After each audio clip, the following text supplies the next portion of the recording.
Quando a gente fala de texturização, um fato que faz com que a gente tenha um controle melhor em relação à forma que a textura vai se comportar é a sua projeção. Projeção basicamente é a maneira que o corpo, né, vai receber essa textura e como essa textura vai influenciar no objeto em si criado, né? Isso ajuda principalmente para que você mantenha proporcionalmente a forma que você criou em textura, respeitando, né, o que foi modelado. Você consegue envolver o objeto de maneira um pouco mais inteligente, né, vamos dizer assim. Então, para exemplificar para vocês, né, ó, o pacote Adobe atualizando. Mas, para exemplificar para vocês, eu vou criar aqui um objeto plano, tá? Deixando aqui mais ou menos dessa forma, certo? Vou converter ele para polígono e vou estar criando um material em si, né? Então, dando duplo clique, eu tenho um material aqui pra gente, certo? Nesse material, na sua opção de cor, eu vou estar colocando, né, a questão da textura que eu quero trabalhar. Então, vou carregar essa textura aqui pra gente. Cadê? Funcionado aqui nos nossos arquivos. Certo? Vamos pegar a textura da própria situação aqui pra gente, né? Então essa textura PSD tá lá. Você já percebe aqui a textura, aquela mesma que utilizamos em vídeos anteriores, e vou estar aplicando no meu elemento. Você vai perceber que a textura ela se molda perfeitamente, né? E aqui no seu painel de atributos, você tem a questão da projeção e a forma que ela vai se comportar.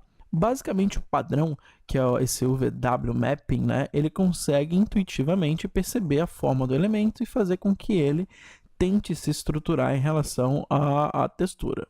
Porém, você tem outros perfis que você pode estar utilizando, como a projeção cilíndrica, que vai facilitar, por exemplo, você criar um encarte, um rótulo de um produto, algo parecido. Você tem a questão aqui de estar trabalhando com flat, o chapado.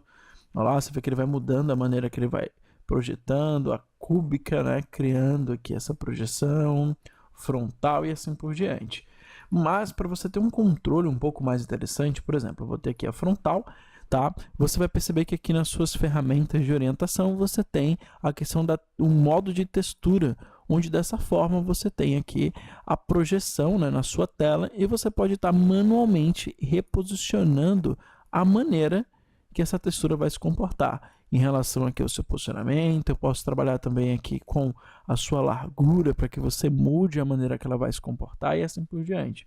Então, por exemplo, vou botar aqui no automático, deixar dessa forma, posso ir redistribuindo aqui para a gente, trabalhando mais ou menos dessa maneira, posso estar mudando a escala aqui manualmente também, certo? Como, de preferência, posso ir direto no painel de atributos e trabalhando no seu offset para o seu posicionamento, como em lente aqui, para a gente estar mudando, né, a sua altura e a sua largura. Então, dessa maneira, em várias situações, você vai precisar realmente ter esse controle para determinar como a textura vai ser vinculada no elemento ou em partes do elemento.